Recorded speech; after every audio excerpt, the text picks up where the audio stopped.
नमस्कार दोस्तों, मैं विनीत सिंह आप सभी का वर्तिका क्लासेस के ऑनलाइन प्लेटफॉर्म पे बहुत बहुत स्वागत करता हूं। एक बार फिर से मिले हैं हम लोग नए एनर्जी नए उत्साह के साथ। आई होप कि आप लोग बहुत अच्छे होंगे, स्वस्थ होंगे और घर पर सुरक्षित होंगे और पढ़ाई कर रहे होंगे। तो पढ़ाई करना तो हमारी प्राथमिकता है। इस समय पढ़ाई ही सब कुछ है, पढ़ने के सिवा और जीवन में कुछ है ही नहीं। जिसको ये बात समझ में आ गई वो ज़िंदगी में कामयाब हो ही गया।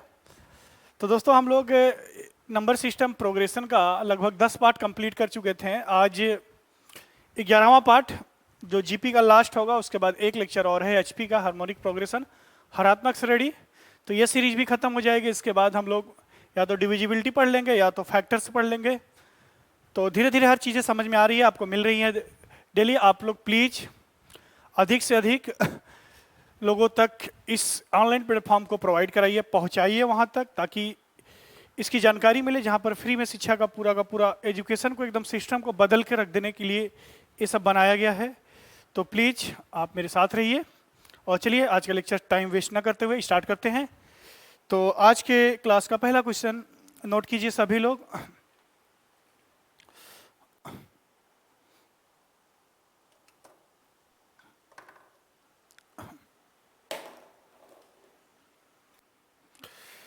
लिखिए इफ क्वेश्चन नंबर फर्स्ट। बहुत अच्छे क्वेश्चन है सब और इंपॉर्टेंट है। ऐसे क्वेश्चन अभी तक सीजीएल एग्जाम में नहीं आए हैं, लेकिन सीडीएस, एनडीए, ये सब एग्जामों में ये सब क्वेश्चन बहुत ज्यादा पूछे जाते हैं।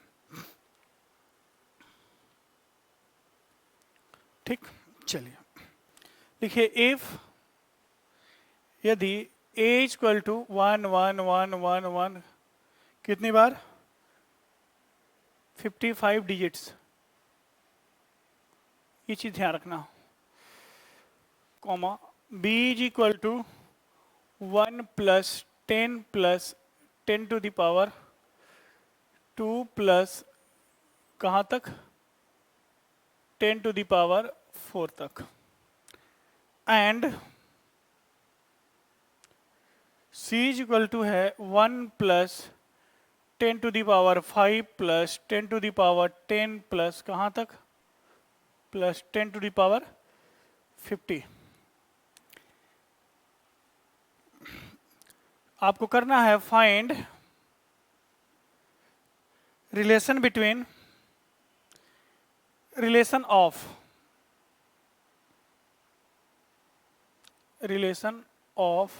ए बी एंड सी। ऑप्शन आपके ए बी सी और D. A equal to B plus C, A equal to B C, B equal to A C and C equal to A B. ये तीन option आपको दिए हैं। अब मैं एकदम अच्छे से, आप प्रीवियस लेक्चर को अच्छे से समझिए, पढ़िए। बहुत अच्छे से ये सब कॉन्सेप्ट को मैं समझाया हूं और आज भी समझाने जा रहा हूं, इसको ध्यान दीजिएगा आप लोग। ठीक है, मैं इस पार्ट को अब रब कर दे रहा हूं, अब इसकी यूज नहीं है। चलिए स्टार्ट लेते हैं ए से। बेटा ए इज इक्वल टू 1 1 1 1 1 1 कहाँ तक है 55 टर्म्स, 55 डिजिट्स। क्या मैं इसको ऐसे लिख सकता हूं A is equal to 10 to the power 55 minus 1 upon के 9? बोलो हाँ या ना। मुझे मालूम है मैक्सिमम लोगों को ये बात समझ में नहीं आई, तो मेरा काम है बताना आप लोगों को। एक एक बातों को, एक एक बारीकियों को मैं आप लोगों तक पहुंचाऊंगा। आप बस उन बारीकियों को ध्यान से समझिए कि मैथ का गेम हो क्या रहा है।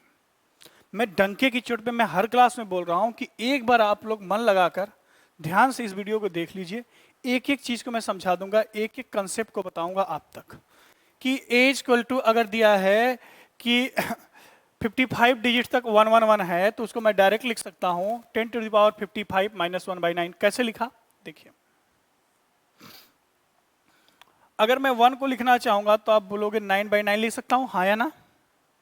क्या 9 को मैं 10 माइनस 1/9 लिख सकता हूं? बोलो हाँ, हाँ या ना।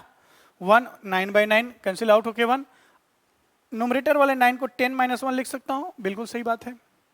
मुझे बताइए 11 को क्या लिख सकता हूँ? 99/9 लिख सकता हूँ, और 99 को लिख सकता हूँ 10 to the power 2 - 1 100 - 1 अपॉन 9। हाँ या ना? बात समझ गए? 99 को 10 to the power 2 क्या रिप्रेजेंट करता है? 100 को -1। इसी प्रकार 111 111 को लिख सकता हूँ 90 90 999 3 टाइम्स बाई 9 या 1000 -1/9। बोलो हाँ या ना? तो इसी प्रकार हम लिख सकते हैं जब 55 टाइम्स होगा, देखिए ध्यान से, अगर एक डिजिट है तो 10 की पावर 1 - 9, दो डिजिट है 1 तो 10 to the power 2 - 1 अपॉन 9, तीन डिजिट 1 है तो 10 to the power 3 - 1 अपॉन 9। इसी तरीके से अगर 55 डिजिट होगा तो क्या मैं लिख सकता हूँ 10 to the power 55 - 1 अपॉन 9? वही चीज तो मैं लिखा हूँ, वही बातें तो मैं लिखा हूँ। सॉरी बेटा, ये नीचे कट गया।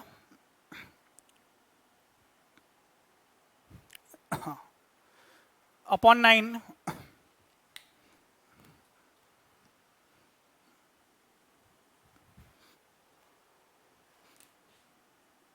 10 to the power 55 - 1 अपॉन 9। फिर कट गया यार, हद हो गई।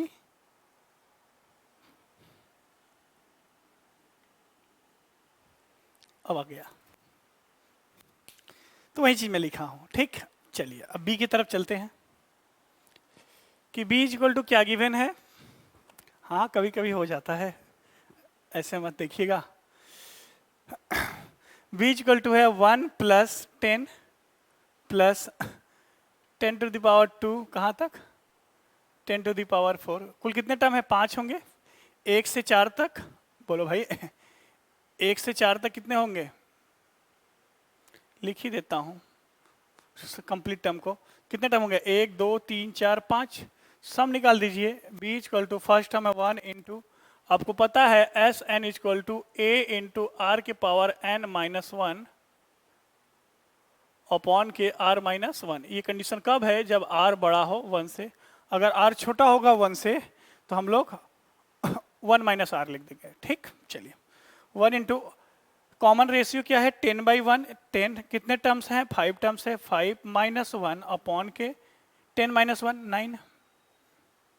बी की वैल्यू आ गई, बोलो भाई। ठीक, बी की वैल्यू आ गई। अब देखिए सी की बात करें। सी इज इक्वल टू क्या गिवन है? 1 + 10 to the power 5 + 10 to the power 10 plus कहाँ तक? 10 to the power 50। मुझे बताइए 5 के मल्टीपल्स हैं 10 टर्म, 5 से 50 तक कितने टर्म होंगे? 10, और एक एक्स्ट्रा है तो 11। एन की वैल्यू 11 हो गई। सी इक्वल टू ए की वैल्यू फर्स्ट टर्म तो 1 ही है। ठीक, कॉमन रेशियो है 10 to the power 5। कितने टर्म टोटल हैं?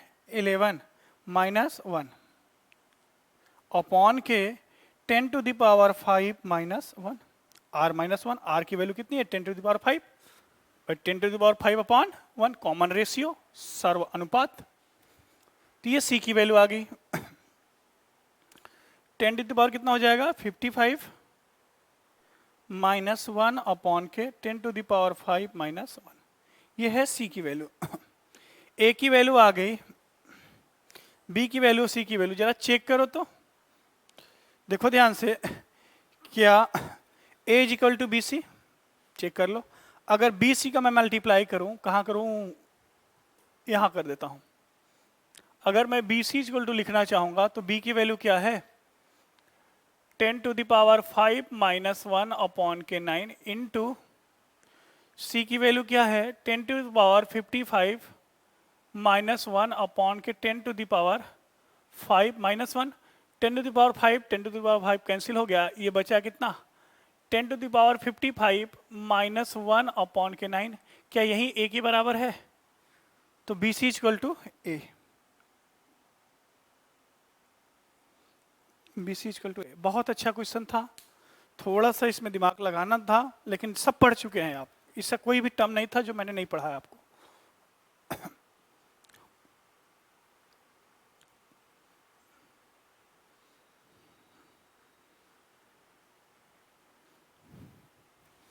हाँ, जिन बच्चों की शिकायत थी कि सर आधा ही चलता है, डेटा खत्म हो जाता है, आपका वीडियो आधा ही कंप्लीट होता है, तब तक 1.5 GB डेटा खत्म हो जाता है जियो का, तो प्लीज़ आप लोग पिक्चर क्वालिटी को या तो आप लोग 720 पे चलाइए, 720 पे चलाइए, 720 पे कंप्लीट हो जाएगा ये।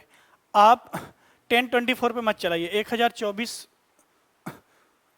परफॉर्मेंस पे मत चलाइए। सेटिंग में जाएंगे आप जब यूट्यूब पर, तो वहाँ पर आता है पिक्चर क्वालिटी, 360 पर भी ये अच्छा चलेगा, 360 पर भी। चलिए दोस्तों, ये रहा आज का क्वेश्चन पहला। अब आगे बढ़ते हैं हम लोग।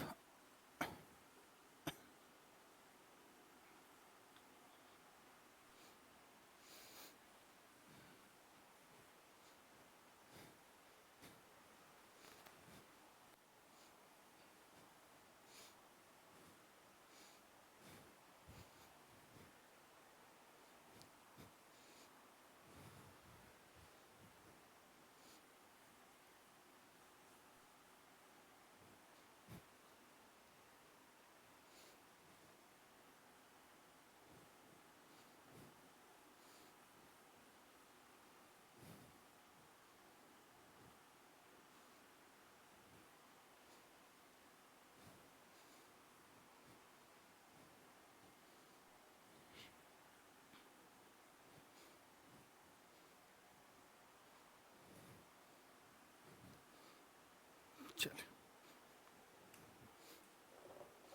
अगला क्वेश्चन भी बहुत अच्छा है। फाइंड द वैल्यू ऑफ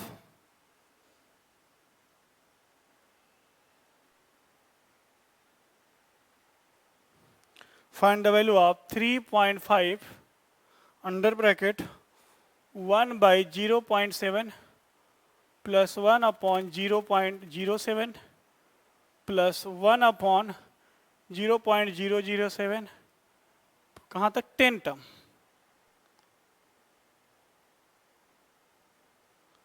कुल 10 पद होने चाहिए 10 टर्म। ऑप्शन ये रहा। ऑप्शन बड़े सावधानी से, मैं फिर से बोल रहा हूं, ऐसे ऑप्शन को बड़े सावधानी से किया कीजिए। 1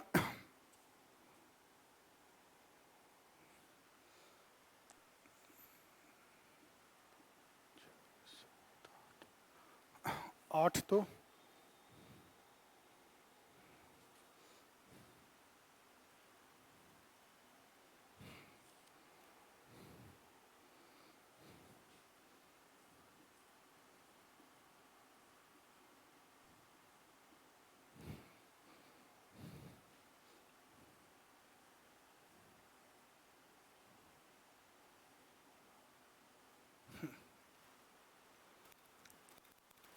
इसमें भी 9 डिजिट है, इसमें भी 9, इसमें भी 9, इसमें भी 9, 9 डिजिट हैं सभी। ऐसे ऑप्शन को बहुत बहुत सावधानी से, पता चला कि सॉल्यूशन आने के बाद भी एक भी डिजिट दाएं बाएं हो गया तो बात बिगड़ सकती है। बिगड़ सकती है क्या, बिगड़ जाएगी ही। तो प्लीज बहुत सावधानी से ऐसे क्वेश्चन कीजिए। देखिए, ऐसा क्वेश्चन मैं करा चुका हूं, स्टार्टअप आपको बता दिया कैसे लेना है, ठीक है। पहले इसको 10 के फॉर्मेट में लाइए। 3.5 को हम लिख सकते हैं क्या, 7/2। थोड़ा सा अच्छा नहीं लग रहा था, मुझे बताइए। 1 अपॉन 0.7 को लिख सकते हैं क्या, 10/7 लिख सकते हैं। बहुत अच्छे। इसको लिख सकते हैं 100/7, बोलो भाई। इसको लिख सकते हैं 1000/7। ऐसे कुल कितने टर्म हैं, 10 टर्म है, ठीक। 7 सभी में कॉमन हो जाएगा, 7 7 कैंसिल आउट होके ये हो जाएगा 1/2। इसको लिख सकते हैं 10, इसको लिख सकते हैं 10 to the power 2, 10 to the power बोलो भाई 3 प्लस 10 टर्म। हो गया, खत्म हो गया क्वेश्चन। 1/2 क्या लिख सकते हैं, ए सम, ए का मतलब 10, 10 टू द पावर आर कितना होगा 10, 10 टू द पावर कितना है 10 माइनस 1 अपॉन के 9। 2 से 10 कैंसिल हो जाएगा, बाहर निकल के आएगा 5/9। ये बन के आएगा 10 टू द पावर 10 माइनस 1। अब यहाँ पे भी बड़ा स्मार्ट तरीका लगाना पड़ेगा, थोड़ा सा स्मार्ट। 10 टू द पावर 10 का मतलब 10 टू द पावर 10 में कुल कितने जीरो होंगे? 10 टू द पावर 10 में कुल कितने जीरो होंगे? अरे हद हो गई आप लोग। 10 टू द पावर 2 में कितने जीरो? 2 जीरो। बोलो भाई, 2 जीरो। 10 टू द पावर 3 में 3 जीरो, 3 जीरो। और 10 टू द पावर 10 में 10 जीरो। 10 जीरो में से एक घट जाएगा। बोलो भाई, अगर मैं आपसे कहूं कि ये 0 0 0 10 है, 5 6 7 8 9 10 और माइनस 1, तो 9 कितनी बार आ जाएगा? 9 टाइम आएगा। बोलो यार, 4 4 8 1 9, 9 9 टाइम। तो ये 9 9 टाइम आएगा, तो 9 से कट के 1 कितनी बार आएगा? 9 टाइम। 5 से मल्टीप्लाई हो जाएगा तो 5 कितनी टाइम आएगा? 9 टाइम। क्या ये बात समझ में आई? 4 5 9। देखिए 10 टू द पावर 10 को लिख सकते हैं ऐसे, 1 के बाद कितना जीरो? 10 जीरो। 10 जीरो में से एक सब्ट्रैक्ट करेंगे तो 9 कितनी बार? 9 बार। 9 टाइम्स 9 टाइम अपॉन 9, तो 1 कितनी बार? 9 टाइम्स 1 कितनी बार? 9 बार। और 9 बार 9 बार 1 में कितने से मल्टीप्लाई करेंगे? 5 से मल्टीप्लाई करेंगे। 5 से मल्टीप्लाई करेंगे। बात क्लियर हुई? चलिए, यही आंसर है इसका।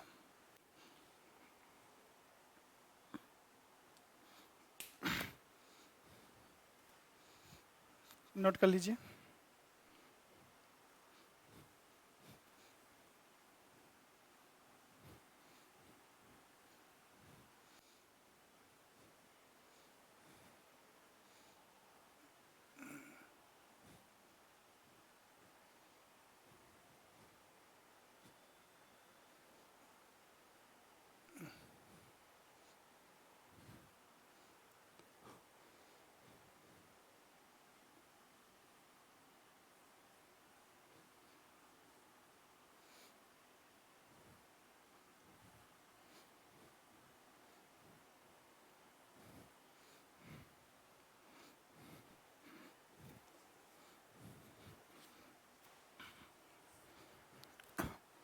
लिखिए, ये भी क्वेश्चन। देखिए, सारे क्वेश्चन लगभग लगभग आप खुद ही अपने आप से गेस करें कि कैसे क्वेश्चन दे रहे हैं।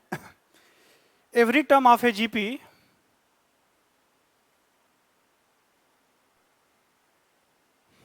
every term of a GP is positive, and also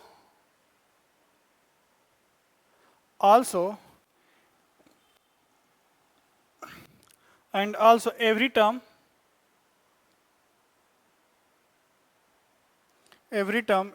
is the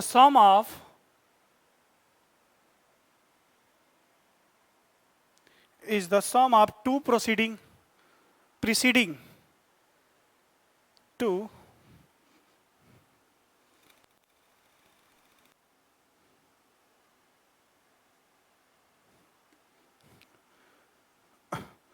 preceding terms।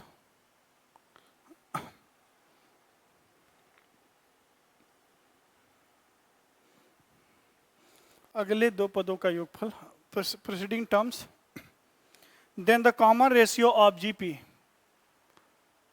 then the common ratio of GP is, Hindi वाले लिखें, एक गुणोत्तर श्रेणी का प्रत्येक पद धनात्मक है। एक गुणोत्तर श्रेणी का प्रत्येक पद, डबल ई है बेटा, एक गुणोत्तर श्रेणी का प्रत्येक पद धनात्मक है तथा प्रत्येक पद अगले दो पदों के योग के बराबर हो तो सर्वानुपात क्या होगा?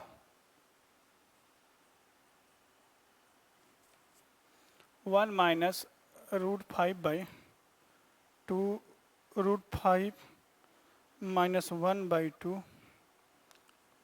√5 + 1/2 टू नन। देखिए दोनों तरीके से मैं आपको समझा देता हूं। पहले तो जीपी के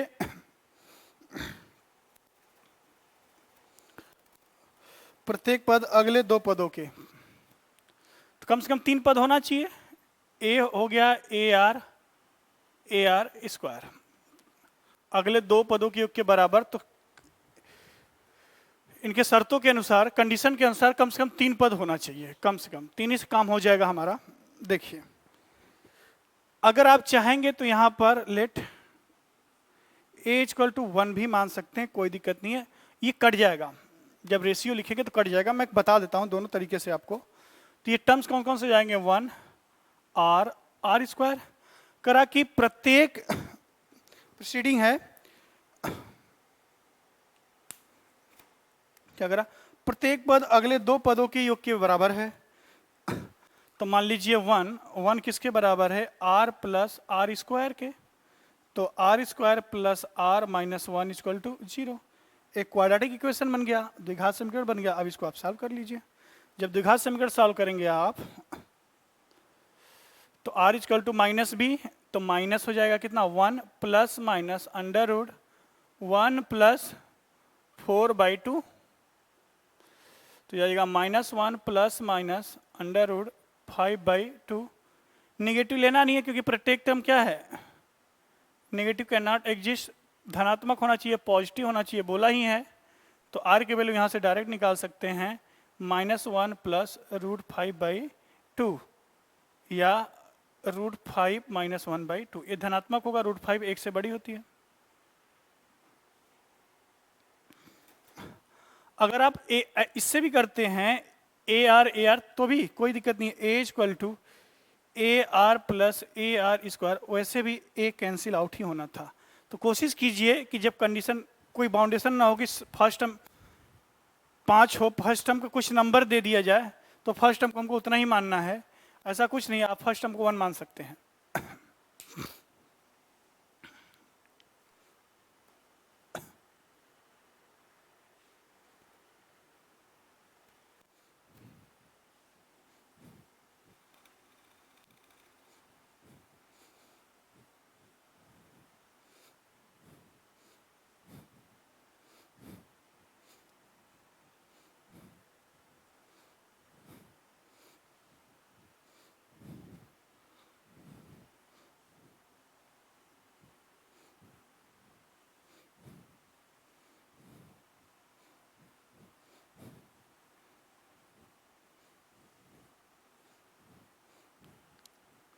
एक बात और, इस चैनल पे आपको मसाला नहीं मिलेगा, जोक चुटकुला सपाट, मसाला वसाला नहीं, शायरी, ये सब इस चैनल पे वही लोग जुड़े जिनका टाइम बहुमूल्य है। समय का कीमत मैं भी समझता हूँ, आप भी समझते हैं।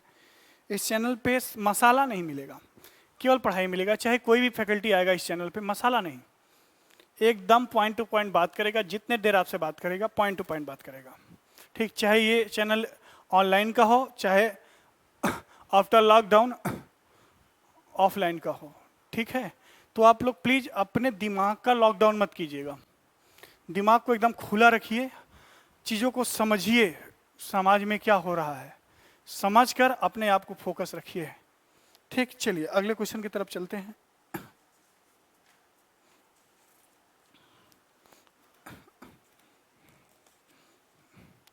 ये भी क्वेश्चन आप सभी कर सकते हैं, बहुत आसान क्वेश्चन है। If a equal to 1, a3 plus a5 is equal to 90, then find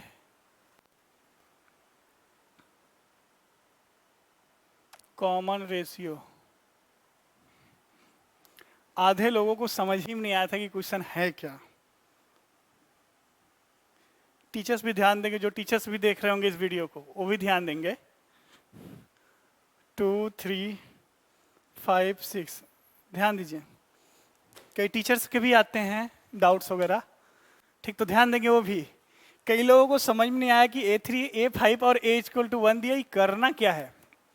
ये कहीं और का क्वेश्चन नहीं है, ये CDS का क्वेश्चन है और CHSL में भी आ चुका है। ठीक, एक रिप्रेजेंटेशन होता है, ए के पावर 3 नहीं है, A3, अगर इसको T3 अब plus T5 of N G P is equal to 90। अब देखिए ध्यान से,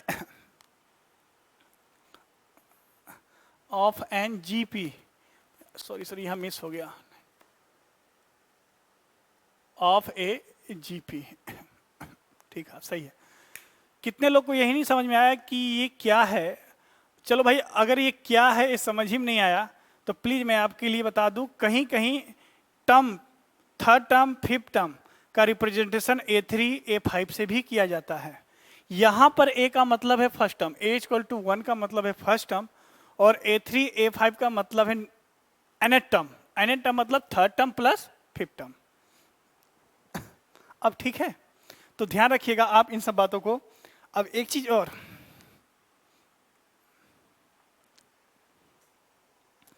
कहीं कहीं P का, मैंने बताया क्लास में, कहीं कहीं साइन P, ठीक, क्या होगा, साइन P, साइन रो दे देता है, तो इंटरनेशनल रिप्रेजेंटेशन है उसका। ठीक, बताऊंगा ट्रिग्नोमेट्री में कैसे रिप्रेजेंट किया जाएगा इन सब चीज़ों को, लेकिन यहाँ पर चीज़ें ध्यान रखिएगा। A3 और A5 ऑफ AGP मतलब ये टर्म्स हैं, तो लिख दीजिए A3 को हम लिख सकते हैं AR², एक कम करके लिखा जाता है, प्लस AR के पावर 4 इक्वल टू 90। A की वैल्यू 1 हो जाएगा तो क्या हो जाएगा, R² प्लस R के पावर 4 इक्वल टू 90, या R के power 4 plus R² minus 90 equal to 0।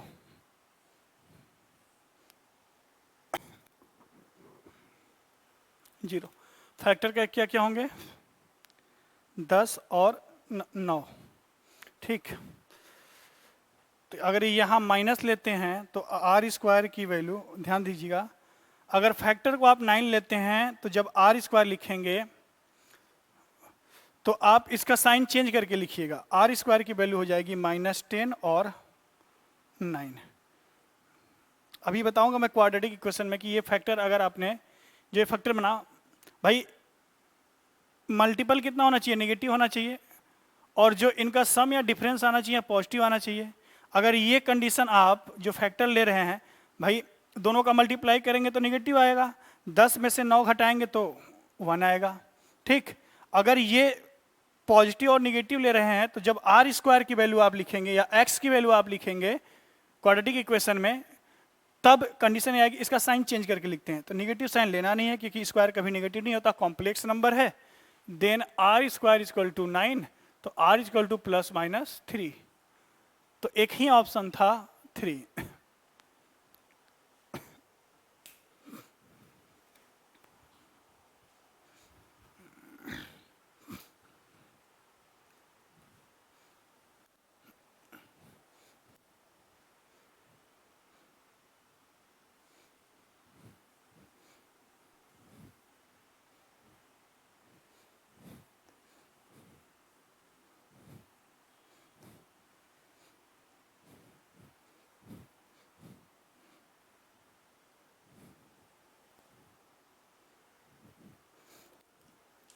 चलिए अगले क्वेश्चन की तरफ, ये भी क्वेश्चन अच्छा है।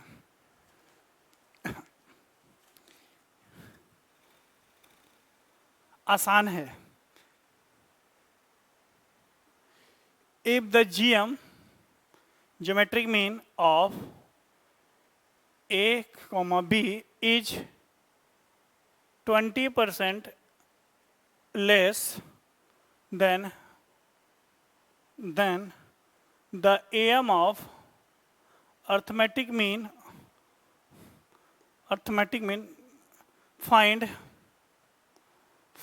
ratio of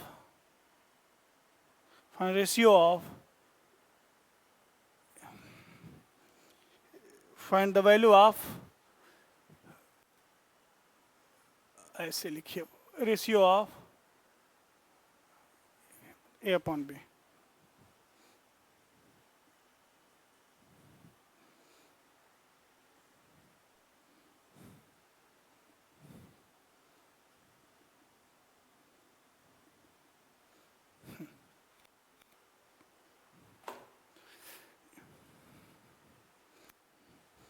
देखिए थोड़ा सा परसेंटेज की तरफ चलते हैं, थोड़ी सी बातें मैं बताऊंगा, बाकी परसेंटेज पूरा पढ़ाऊंगा और ऐसा परसेंटेज पढ़ाऊंगा कि जीवन में कभी भूलोगे नहीं।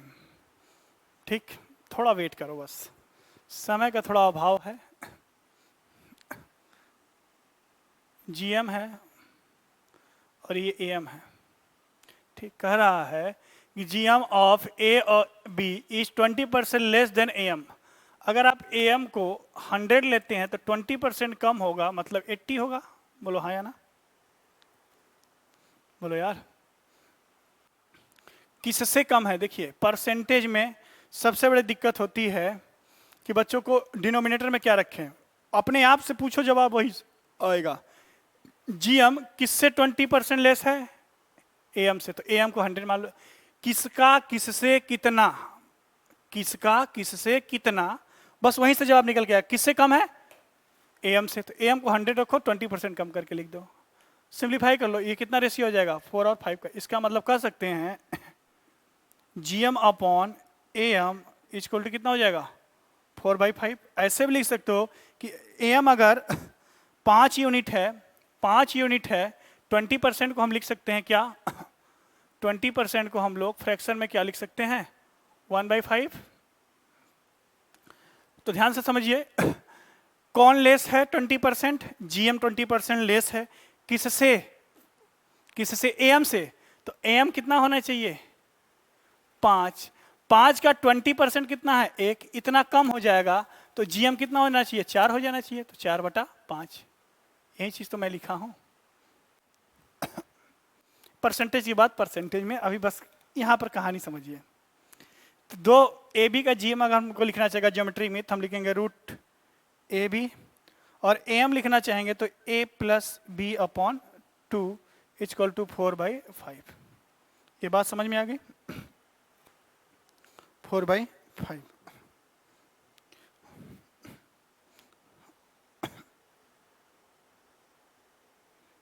ठीक, पलट दीजिए। 2 रूट ए बी अपॉन के A plus B is equal to 4/5। 2 से क्रॉस कर दीजिए, हो जाएगा 2/5। ऑप्शन से आप चेक कर सकते हैं, पहला काम तो ऑप्शन से है। नहीं, आप सीएनडी लगा सकते हैं, मैंने आपको बता दिया था। सीएनडी तब लगेगा जब इस फ्रैक्शन को उल्टा करके, वो सुविधाजनक लगेगा, वो फॉर्मूला बनाएगा आपको। वहां से भी कर सकते हैं, यहां भी अप्लाई कर सकते हैं कि रूट ऑफ ए बी 2 होना चाहिए और ए प्लस बी 5 होना चाहिए। कहने का मतलब कि 2, यही आंसर सही होगा।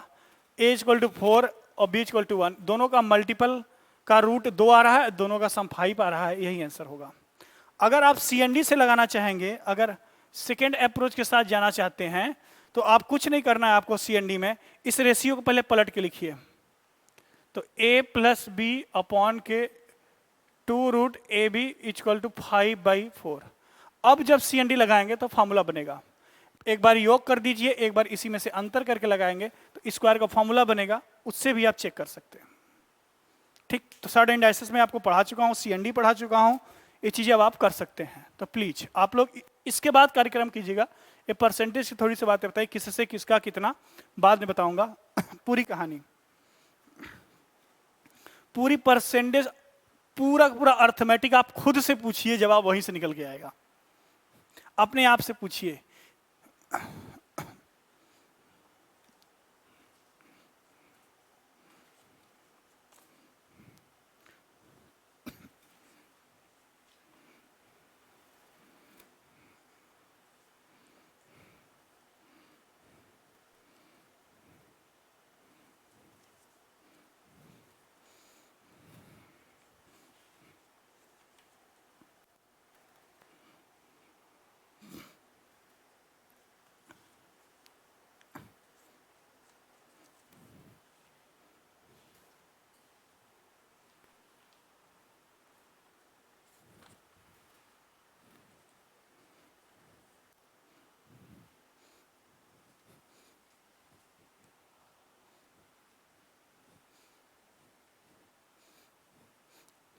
एक क्वेश्चन और कर देता हूं, आपको पीडीएफ मिलेगा। पीडीएफ में लगभग कुछ अधिक क्वेश्चन भी रहेंगे इससे, ये क्वेश्चन तो रहेगा ही रहेगा आपके पीडीएफ में, कुछ एक्स्ट्रा क्वेश्चन, बहुत क्वेश्चन हो जाएंगे। एक एक टॉपिक के सर्ड इंडाइसेस के जितना मैंने क्लास में कराया, पीडीएफ में 200-250 क्वेश्चन लगभग एक एक टॉपिक से, ठीक।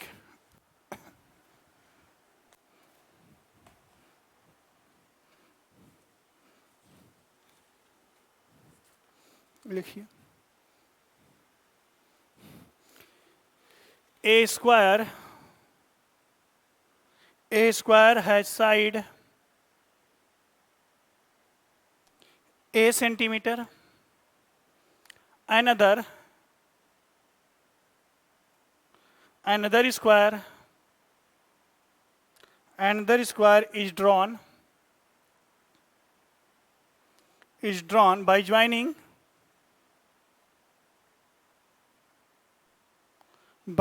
the midpoint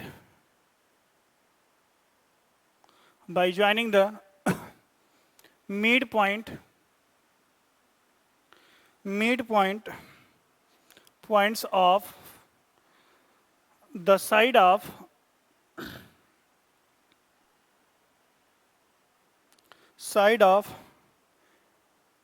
a centimeter square.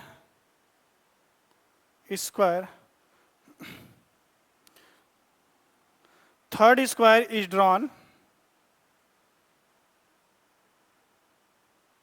Third square or drawn joining the midpoints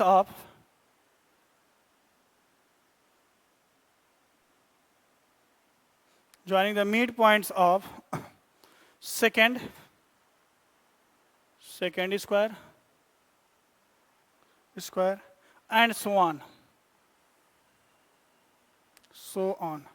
What is the sum of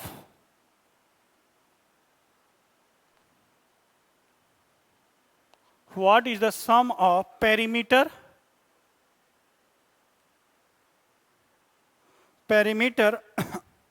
up to infinite?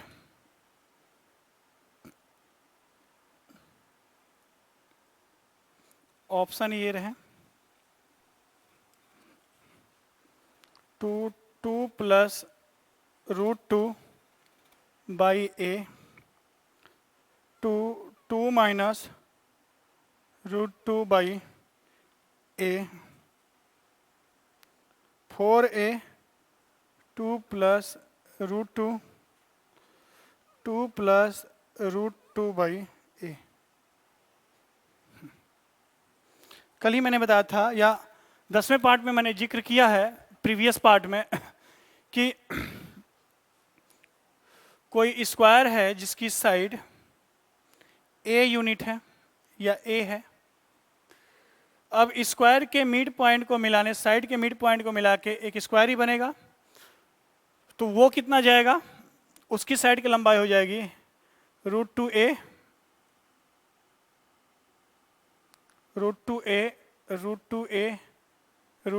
और √2a सॉरी a/√2 होगा, a/√2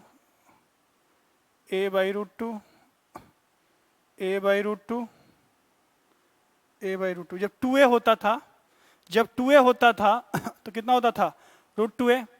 अब देखिए अगर a है तो ये a/2 होगा, ये भी a/2 होगा, तो ये कितना हो जाएगा √2 टाइम्स a/2, तो √2 से √2 कट जाएगा, नीचे √2 आ जाएगा। ये तो रही बात। कहने का मतलब है कि जो इसका एरिया का जीपी सीरीज बनेगा, बाहर से अंदर की तरफ, बड़े से छोटे की तरफ जब चलेंगे जो सीरीज बनेगा, अगर बड़े स्क्वायर का एरिया a है तो उसके बाद जो इसके एरिया का सम बनेगा, बड़े स्क्वायर का एरिया a है तो एरिया का कितना होता है, आधा होता है /2 a/4, ऐसे कहाँ तक, इन्फिनिट तक।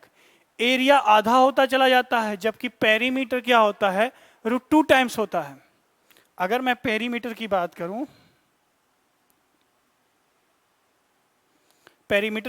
तो वो कितना हो जाएगा √2 टाइम्स। अगर पहले पेरीमीटर बड़े वाले स्क्वायर का पेरीमीटर p है तो अगले स्क्वायर का पेरीमीटर होगा p/√2, अगले का होगा p/2 का मतलब हो गया p/√2 इंटू √2, अगले को हो जाएगा p/2 √2, ऐसे करते करते कहाँ तक, इन्फिनिट तक। बस कहानी खत्म। इसी चीज को समझ लीजिए आप। पहले पेरीमीटर कितना होगा, 4a होगा, 4a plus 4a by √2 plus 4a by 2, ऐसे करते हुए कहाँ तक, इनफाइनाइट तक। तो s इनफाइनाइट निकाल लेंगे आप। फर्स्ट टर्म कितना है 4a, फर्स्ट टर्म कितना है 4a, उसके बाद कॉमन रेशियो कितना हो जाएगा, बोलो भाई, 1 बाई √2 माइनस 1, सॉरी यार इनफाइनाइट निकाल रहे हैं ना, तो 4a अपॉन के r माइनस 1 या 1 माइनस r कम है तो 1 माइनस 1 बाई √2। इनफाइनाइट सम होता है s infinite a upon 1 minus r, कब, जब r छोटा हो 1 से, और a अपॉन r माइनस 1 कब, जब r बड़ा हो 1 से।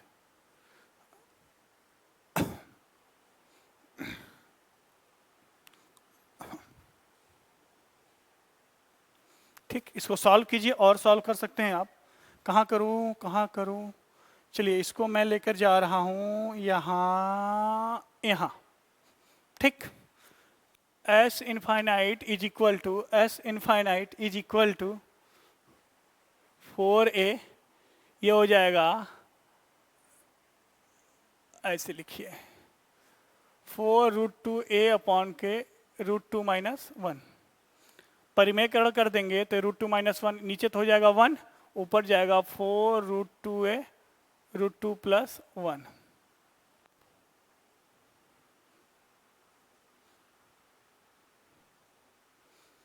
रूट का मल्टीप्लाई कर दीजिए तो हो जाएगा 4a 2 प्लस √2, यही आंसर है सी।